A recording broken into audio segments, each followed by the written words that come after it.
Welcome back. It's the Physician Gardener, also known as Kashidi Long, MD, founder of Long Health and Wellness.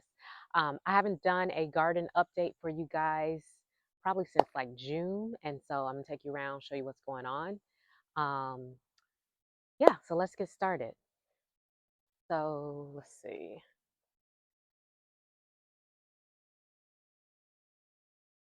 It's right here. I should be over here. All right. So right here we have my tomato bed. Like all this up in here is tomatoes. Problem over here is one, it's been super hot this summer, so the tomatoes, a lot of the flowers were dropping or drying out and not really pollinating well. I did get an electric toothbrush and was like pollinating them with that, but I'm not the greatest at sticking to that all the time. And then I got some shade cloth for when, like, the heat index here in Charlotte was like 110, 113 several days. Um, and so I think the shade cloth did help with that. So my tomatoes are still producing, they're just producing slower.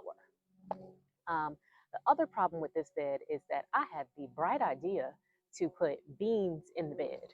So beans, right? Beans. Those are some that dried, and then those are some that I picked earlier. So I put the beans in the bed under the premise that, beans fix nitrogen, so it'll be replenishing the soil as the tomatoes are taking from the soil, which is good in theory. But in my mind, I put bush beans in the bed. In practicality, I just put a vining bean that has grown up all over the place and is basically like suffocating some of my tomato plants.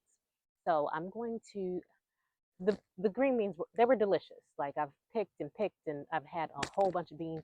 They were very tasty. But I'm going to pull out some of these plants to give the tomatoes more of a chance to thrive because with the weather kind of breaking and a lot of the rain that we've had, I think that they could do a lot better if they weren't being suffocated by beans. So that's one of the things I'm going to do. So this bed right here, this was my cucumber bed. As you can see, there's only one plant still on here and it's basically dying. There's a couple over there on the trellis behind this one that are still making it. But there were like 8 plants right here. I just ripped them out because they were dying like so. And if you garden, cucumber plants don't last that long. They get uh, some type of fungus. I can't remember the name of it. Um, and then they just die. So I did plant some new seeds like last week. Um, and I actually do see some of them sprouting. So I will zoom in on that for you. There are my new cucumber plants. And that's another one. So basically, cucumber plants grow really fast, and I'm hoping to get another round before it really turns into fall because, they don't like cold weather, but it should be warm for another 2 months, just not in the 90 degrees, more like in the 80 degrees, which is my preferred weather, anyways. Let's see, what else did I do? Okay, come over here. So this this is still the cucumber bed, right? I have a couple of jalapeno plants, and right here, I don't know if y'all can see it. I'll try to zoom in. You can actually see a jalapeno, right? And then this is collard greens.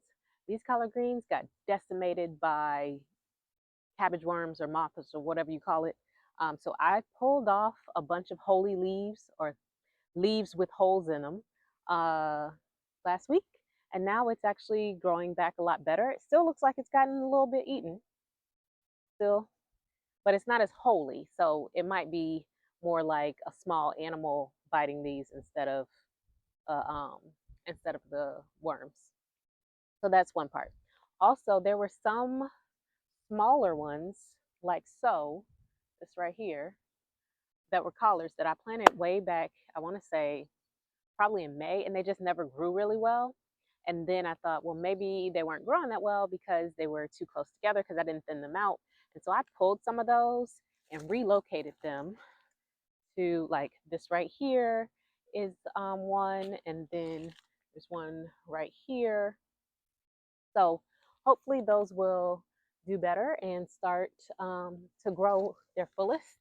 As the leafy greens, collards can survive the heat, but in my opinion, they don't really like it because they weren't growing that well. And so maybe now that the weather is, it's still hot, but it's not like 110. It's more like 85. Hopefully they get a little more oomph, some bigger, and actually start throwing off some big leaves. Also, probably need to be fertilizing them more, but I suck at fertilizing because I tell myself I'm gonna fertilize on the 1st and the 15th, and I might fertilize on like the 3rd and never. So it is what it is. This is celery behind this marigold. This is celery. I'm actually surprised that it's still alive. I thought the heat was for sure going to kill this, but it's still kicking. So maybe going into the fall, when I start making all my soups and stuff for fall, I'll have plenty of celery, fresh celery to work with. Let's see. That that's most that's mostly it for this bed. I have some little like calendula that I planted in the springtime that never got bigger than this and never flowered, but now it seems like it might be starting to flower, which is interesting because my sunflowers, which are uh, my sunflowers, you see them leaning? Yeah, they decided to die. They've just been falling over and leaning and doing whatever. But the calendula now seems to be making a comeback. So this is my watermelon patch. So this is my all sweet watermelon that I'm waiting for to ripen. That over there is a sugar baby. Moon and Stars, the rabbits dug it up. I had to replant it, so it's way behind all the other plants. But it has like the teeniest, tiniest baby watermelon on it. So hopefully that grows before the season ends. And then over there is an orangelo watermelon plant. It has 2 watermelons on it. So in total, I may get what 5, 6 watermelons from this whole patch, which first time like successfully growing watermelons. So I'll take what I can get. Um,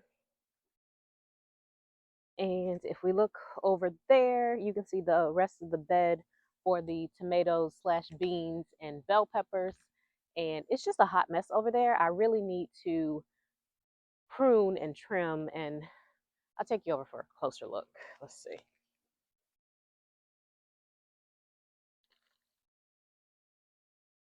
Okay, so this is the other view of the tomato bed. There's just so much going on in there that I don't think there's good airflow. So I'm going to prune that heavily before the end of today. Okay, so these 2 beds, this bed was my 3 sisters' bed. I planted corn, squash, and beans in this bed. The beans that I planted in this bed were bush beans. They did not do well at all. The butternut squash did mediocre. The yellow cricket neck squash was mediocre. Like it grew 4 yellow squash, but I want to say 3 of them got squash vine borer or worms boring into them, so couldn't eat them. The butternut squash, I think I've only been able to harvest 2 so far. There's 2 more. Quite disappointing because last year I got like 10 butternut squash.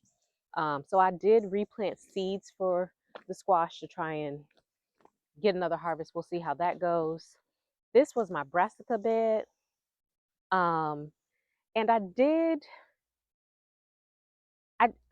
it didn't work out. I don't think I'm going to plant brassicas in the springtime anymore because the heat is too unpredictable and they don't like it. So nothing in this bed grew well except the oregano that's been here since last year and is just flourishing. I tried planting, I think, 2 zucchini plants in this bed. They got taken out by the squash vine borer. I planted pumpkin. That didn't do well. I replanted pumpkin and I think delicata squash, and they've sprouted, but they're not like growing. So I don't know what's up with that. Might be a fertilizer issue, might be they're not getting enough sun just because of various trees and angles in the garden. So it is what it is. Up here, towards the top, up here, this is mostly a loofah plant. I planted 2 like loofah plant seeds. I planted 2 loofah plant seeds, and you can see there's like 1, 2, 3, 4 loofahs going on. And so those I'm gonna, let grow to full maturity and dry them out and have homemade loofah. So that's fun. But I really like planting things that I can actually eat. Let me take that back. I like planting things that are useful. So the loofahs, even though I won't be eating them, they are edible if you catch them when they're young and small. But I won't be eating them. I'll be saving them for actual loofah sponge, like sponge uses. So that's nice. There's also yard long beans on this trellis. So if you've never seen a yard long bean, let me see. This is an example. I picked this earlier. You see how long that is? They taste like regular green beans. They're just really long. Um, so yeah, so I planted some more pumpkin seeds, like different types of pumpkins a couple of weeks ago with the hopes that by the time fall came, I'd have like some cute little pumpkins to put out. I think I planted like a multicolored variety, so we'll see if they actually grow. Um, and then I also planted like a week ago, like some beet seeds and carrot seeds in this bed to try and make use of, the dip in temperature and, getting them started for fall. So hopefully I get some root vegetables for fall. I am starting some other seeds, like some more brassica seeds. So like kale, cabbage, cauliflower, broccoli in the house. And I plan to plant those out in September. Um, and then the other project that I've been doing in the garden, which is kind of exciting, is that I extended it. So, one, I ordered some extra raised beds off AliExpress in July. They never came. They were supposed to come in like 2 weeks. I'm still waiting. So, I am possibly going to just say screw it and start doing some in ground gardening in this little area that I'm going to show you. So I extended the garden. So if you looked at any of my other videos, all the planters and pots and grow bags were in like this back area behind the raised beds and they were going all the way down. But because, I wasn't using the lawn for anything else, my family was like, you should make the garden bigger and grow more food, blah, blah, blah. So basically I did. So just extended it out, I think maybe another 10 feet and on both sides of the greenhouse. So extended it out over there. And then we mulched it with the leftover mulch that I had from the chip drop that's just been sitting in a pile in the yard. And then all the grow bags and pots I moved to the edge. Even though some of them might need more sun and I might have to move them again, I am thinking of like making rows to grow in ground. My literally only hesitation with that is the darn bunnies and squirrels. I have concerns that they are going to dig up my stuff. And so figuring out how to keep them out will be the priority before I put anything down in those areas. But let me know if you have any suggestions for the rows or for keeping bunnies from digging my stuff up.